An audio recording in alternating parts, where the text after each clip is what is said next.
और ब्रेक के बाद एक बार फिर से स्वागत आप सभी का। अब रुक करते न्यूज़ मंच में अगली महत्वपूर्ण खबर का झारखंड से, जहां झारखंड के रांची में जारी छात्रों के आंदोलन का आज 21वां दिन है और भूख हड़ताल पर बैठे छात्रों का 12वां दिन। इन सब के बीच पुलिस ने छात्रों पर एफआईआर दर्ज की है। जी हां, 10 अगस्त को विधानसभा घेराव के दौरान छात्रों पर 600 से ज्यादा एफआईआर दर्ज की गई, जिसको लेकर अब विपक्ष सवाल उठा रहा है। तो वहीं भूख हड़ताल पर बैठे छात्र नेता देवेंद्र महतो ने भावुक अपील करते हुए कहा कि मैं रहूं या ना रहूं, लोकतंत्र रहना चाहिए। और इसके साथ ही उन्होंने मुख्यमंत्री हेमंत सोरेन से भी अपील की कि वो छात्रों की बात को सुने। जानेंगे अपडेट्स अपने सहयोगी से, उससे पहले आपको दिखाते हैं छात्र नेता देवेंद्र महतो की छात्रों और मुख्यमंत्री से ये भावुक अपील। इस वक्त मैं जिंदा रहूं या ना रहूं, या मेरे शरीर पर कितना दर्द हो रहा है, कितना पीड़ा हो रहा है, ये इम्पोर्टेंट नहीं है। सबसे ज़्यादा इम्पोर्टेंट है झारखंड के नियुक्ति व्यवस्था जो चौपट हो गई है, उसको रिफॉर्म करना, उसको सुधार करना।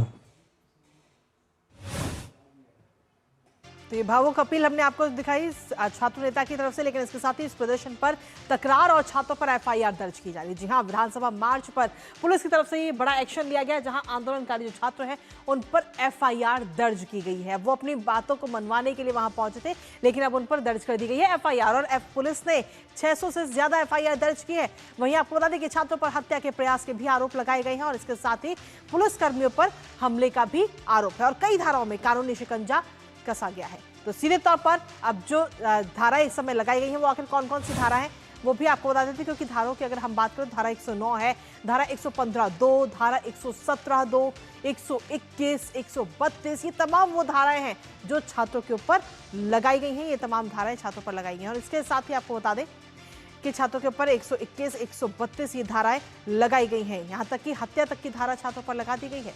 अब ऐसे में सवाल ये उठ रहा है कि अब क्या वो छात्र है या फिर अपराधियों की तरह उन्हें ट्रीट किया जा रहा है, क्योंकि वो तो विधानसभा का घेराव करने के लिए पहले से ही उनका प्लान था और अपनी बातों को रखने के लिए वहां पर शांतिपूर्वक प्रदर्शन कर रहे थे। लेकिन अब इस चीज को लेकर कहीं ना कहीं विपक्ष हमलावर होता हुआ नजर आ रहा है और ऐसे में झारखंड भारतीय जनता पार्टी के जो मुख्य प्रवक्ता हैं प्रतुल शाहदेव, उन्होंने सीधे तौर पर सोरेन सरकार पर निशाना साधा। आइए आपको वो भी सुनाते हैं। न किसी के हाथ में पत्थर था, न किसी के हाथ में डंडा था, लेकिन फिर भी कैसे झूठे और संगीन आरोप लगा दिए कि पुलिसकर्मियों की हत्या का प्रयास किया। कहाँ हत्या का प्रयास हो रहा था? सेक्शन 109 बीएनएस का इन्होंने इम्पोज कर दिया और जानबूझकर इस आंदोलन में छात्रों में डर पैदा करने के लिए किया गया है। और इसी पर ताजा अपडेट लेंगे। हमारे साथ में हमारे सहयोगी दिवाकर इस वक्त जुड़ेंगे अब से कुछ ही देर में, जो बताएंगे लेटेस्ट अपडेट कि आखिर छात्रों की तरफ से क्या है प्लान। क्योंकि अगर कल की बात करें यानी कि 15 अगस्त को, तो 15 अगस्त को तिरंगा यात्रा छात्र निकालने जा रहे हैं, जिसको लेकर पूरी तैयारियां इस समय की जा रही है। और इसके साथ ही 20 तारीख को वो सीएम आवास का घेराव करते हुए भी नजर आएंगे। तो छात्र अपनी पूरी तैयारियों के साथ है, लेकिन वहीं दूसरी तरफ अगर हम देखें तो देवेंद्र जो महतो है वो सीधे तौर पर ये मांग कर रहे हैं कि छात्रों के साथ मुख्यमंत्री बैठे, उनकी अपील को सुने, आखिर छात्रों की मांग क्या है, क्या समस्या है। और ये तस्वीरें भी इस समय हम आपको दिखा रहे हैं, क्योंकि जो छात्र इस समय वहां पर अनशन पर बैठे हुए पिछले कई दिनों से, उनका लगातार जो रेगुलर मेडिकल चेकअप है वो भी इस समय किया जा रहा है। लेकिन छात्र हैं कि वो अपनी मांगों पर लगातार अड़े हुए हैं। और इससे पहले अगर हम देखें तो बीते कल काफी बारिश भी हुई, लेकिन उस बारिश के बावजूद भी वो बारिश छात्रों के हौसले को नहीं डिगा पाई। छात्रों का हौसला जिसका तस बना हुआ है। हमारे साथ हमारे सहयोगी दिवाकर इस वक्त जुड़ गए हैं। दिवाकर, क्या कुछ लेटेस्ट अपडेट आपके पास में? क्योंकि आने वाले कल की अगर हम बात करें तो कल तिरंगा यात्रा भी निकाली जा रही है और इसके साथ ही जो छात्र नेता है जो इस समय अनशन पर भी है देवेंद्र महतो, उनकी तरफ से अपील भी की गई है छात्रों से भी और मुख्यमंत्री से भी।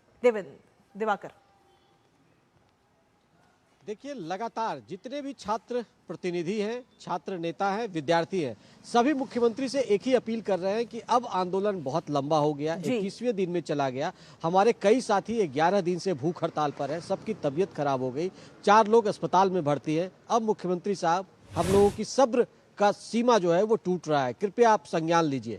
हम जो है वो संवैधानिक आंदोलन कर रहे हैं, हम जो है अपने जेन्युइन हक की लड़ाई लड़ रहे हैं, हमारी जो मांगे हैं वो जायज है। आपने जो सीआईडी की जांच कराई है उसमें जो शुरुआती रुझान मिले हैं उसमें तमाम तरह की जो हमारे आरोप है वो सब सच साबित होते दिख रहे हैं। लेकिन सीआईडी का जो ट्रैक रिकॉर्ड है आपका पुराना, वो चूंकि सही डायरेक्शन में नहीं जाता, इसलिए आप सीबीआई जांच कराइए। तो ये मांग को लेकर छात्रों का आंदोलन लगातार जारी है और हर रोज आंदोलन में अब नई कड़ियां जुड़ती जा रही है। कल छात्र जो अपनी एकता, एकजुटता और देशभक्ति की जो भावना है उसको प्रदर्शित करने के लिए कल छात्र पूरे रांची में तिरंगा यात्रा निकालेंगे और इस तिरंगा यात्रा के लिए छात्र नेताओं ने राज्य भर के छात्रों से अपील किया है कि वो रांची पहुंचे और इस तिरंगा यात्रा में शामिल हो और इस तिरंगा यात्रा में ऐसा प्रदर्शन करना है, ऐसा दिखाना है कि झारखंड के जो छात्र हैं वो संवैधानिक दायरे में रहकर शालीनता के साथ, संयम के साथ और सभ्यता और संस्कृति को बचाते हुए एक बेहतरीन प्रदर्शन करते हुए जो गांधी जी का सत्याग्रह का आंदोलन है